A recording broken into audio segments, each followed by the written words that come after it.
The only creatures I know of other than vertebrates at the reptile, bird, or mammal level, other than that, the only other creature I know of that has a potential for having these kinds of models of self would be the octopus. Okay, terrific. I love calamari. Yeah. And I love grilled octopus. So, I mean, this raises more interesting scientific and philosophical challenges because you said that they have nervous systems very unlike ours. They're at the opposite end of this evolutionary divergence. So how do you go about considering the question whether octopuses, squid, cuttlefish have these self-models? It's hard because so much of the work on octopuses, so much of the reports and language around octopus consciousness is tinged with this human social cognition. So that makes it very difficult. But the thing I see about octopuses that strikes me as really interesting is that they're so visual. And vision is this thing that's intensively requires attention because so much information comes in through vision. You have to use a visual filter, and they're not just visual, they're visual predators, which means they're focusing in on prey and filtering out other stuff. And so they're creatures that need really good top-down control over their own attention. And on top of that, they obviously are enormously intelligent creatures. That is, they have problem-solving abilities. What's very interesting to me is that I think another conflation that people make is intelligence with experience. Yeah. And so it's interesting to me that you don't say it is necessary that because they're highly intelligent, they must have these self-models. Yeah. I mean, self-driving cars are just ridiculously intelligent at this point, and not too many people think that they have experience. Mm-hmm. I mean, people argue whether ChatGPT has experience. I don't think too many people think the self-driving car does. And I think a self-driving car would give a lot of these so-called intelligent animals a good run for their money in terms of intelligence. So octopuses are very intelligent. They're able to solve problems. I think they become intelligent because the evolutionary pressures of being a visual predator. Now, there is a bug in this. A bug? There is a bug. Oh, right. The bug is the mantis shrimp. Aha. Are you familiar with the mantis shrimp? I know about mantis shrimps, but I'm not sure I know too much about their neuroscience. The bug with the have the mantis really shrimp, fast. They have incredibly powerful claws. Yeah, they can easily break human fingers off. Right. But they have the most advanced visual system in the animal kingdom, and they're visual predators. And yet they have a nervous system they're more advanced than the Penaeid shrimp that I was describing earlier, but it's not on the level of a fish or even though they hunt fish, but it's not on the level of an octopus either. So I'm curious about why, if I'm just going to assume for sake of argument that the mantis shrimp doesn't have this self-model, even though it has a very complicated visual system, just what the connection is then between the visual system and the self-model. So, I don't know that much about the visual organization in shrimp. I do know that they have really weird eyes. They have among the weirdest eyes in the animal kingdom. Somehow connected to egg laying, as we have. Yeah. I know they don't have a lens, they have a mirror system. Like their eyes have a whole bunch of mirrors that individually focus light in a really interesting way. And so their optics are really bizarre. But how their brains are organized, I don't know. The link between vision and self-models, to me, is really sophisticated vision seems to me requires attention. Just because by the nature of vision that there's an enormous amount of information that floods in and you can't process all of it. So you have to be very strategic about what you're processing and how deeply you process this versus that. Once you have attention come in, then you have the need for top-down control of attention. Once you have top-down control over something, you have need for a model of it, because you have to monitor it and predict it. And so now you have models of attention, and now you're at least getting into the territory of the initial low-level components that I think ultimately make up our consciousness, right? So that's the direction that I see that going. I'm not saying octopuses have these things. I'm just saying a lot of people say they're conscious. And when I look somewhat casually at the octopus world, I think, yeah, I mean, it could be. It could be, because that's an interesting connection. I don't quite know how to study it, but it seems vaguely plausible to me.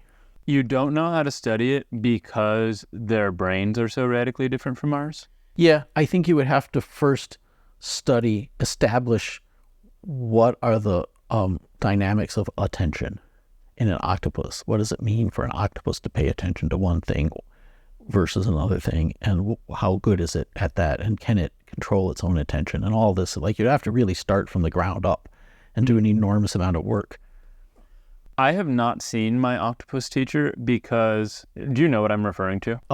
No, but I assume it's some kind of popular fiction. Yes. Yeah, no, not fiction. Oh. It's a documentary, again, I have not seen it, that is extremely popular, that details a man's relationship with an octopus. Huh. Not a sexual relationship. I think it's just an octopus in the wild. Yes, that is good. It's just an octopus in the wild. And they developed a friendship, I think, and they played together. Evidently, the octopus teaches him something, but what that is up for speculation, because neither of us has seen the documentary. But it seems like octopuses have personalities and are capable of engaging in play, just based on my minimal understanding of this movie and how people have reacted to it. And given that sort of information, and also given what we were saying about dogs' ability to play and also the attention they pay to their owners, would this sort of information raise your credence that octopuses are conscious? In this sense, that I don't think it's easy to get along with a person unless you share some of the same dynamics. Because they are so complicated that in order to predict their behavior, you really need to have this secondary model of attention, and this is kind of bootstrapped and developed based on a first-order attention schema, because you think that this came first, at least for humans. Yeah, but also, if the octopus were really radically different in its mind, it might be a little hard for a person and an octopus to make friends with each other. Like, one of the reasons why people and dogs get along is because our minds work in a similar way. And really? So, sure. So it strikes me that maybe if a person and an octopus play together and get along together, one of the reasons might be, at the very least, that octopuses have attentional dynamics somewhat similar to ours. Otherwise, I don't see how there's a resonance between person and octopus. So that might make me think, yeah, there's some similarities there. And that would be quite surprising, given, as you said, how far removed we are from one another.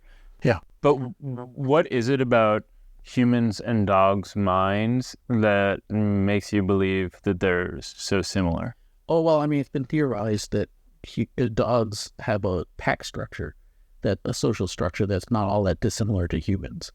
And so they intrinsically understand things like authority and a hierarchy, and they are very auditory.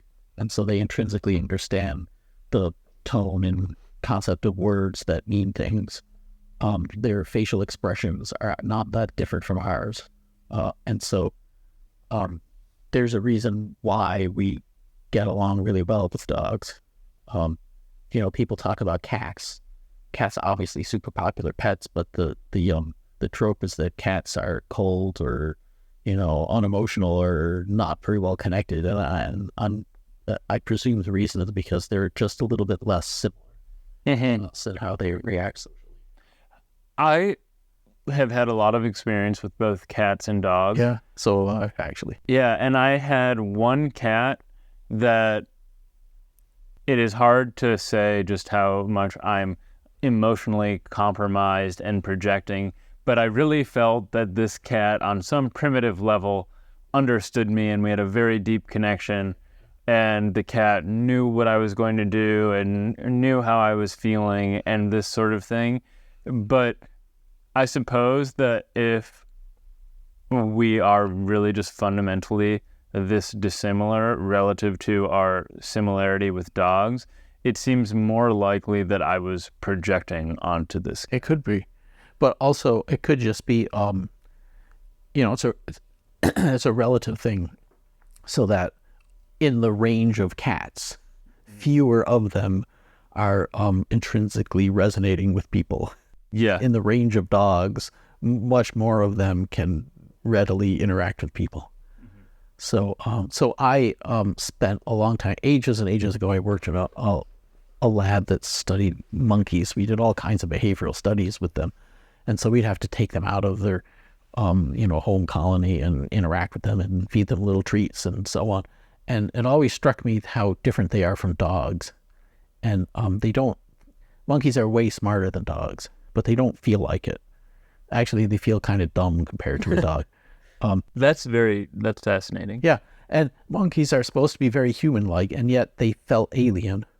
And you never really made friends with them. You tried your best, and maybe at best you had a kind of a truce with them, and you fed them, and they were okay with you. But I realized among the biggest differences, the monkeys are not good with auditory signals, and dogs are, and almost everything we do with each other has to do with these subtle auditory cues. They don't learn their names. They don't react to the human voice in the same way. Are apes better in this way than monkeys? I think that humans are considered to be uniquely auditory. We have this ridiculously complex auditory communication system. That's also interesting, but I meant, is it more feasible to develop a friendship with an ape than with a monkey? I think, yeah, people develop very deep, close relationships with their ape friends. Mm-hmm. I mean, like Coco the gorilla and so on.